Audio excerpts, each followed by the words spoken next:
বিলুনিয়াতে 17 দফা দাবির সমর্থনে ডেপুটেশন প্রদান বামেদের।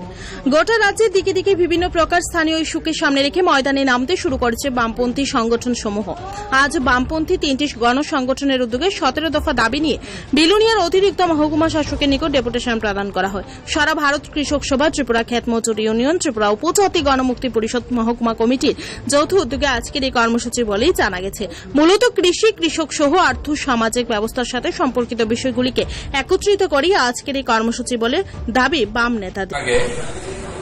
আমাদের 3টি সংগঠন সারা ভারত কৃষক সভা, ত্রিপুরা ক্ষেত মজুর ইউনিয়ন এবং ত্রিপুরা উপজাতি গণমুক্তি পরিষদের মহকুমা সমিতির যৌথ উদ্যোগে আমরা 17 দফা দাবি সনদের ভিত্তিতে আমরা মহকুমা শাসকের নিকট কিছুক্ষণ আগে মিলিত হই।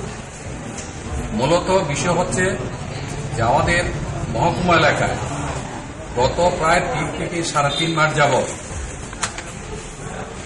সমগ্র এই মহকুমায় মানুষ খুব বিভিন্ন সমস্যা জর্জরিত। তার মধ্যে সবচেয়ে বেশি সেচ, পানীয় জল এবং বিশেষ করে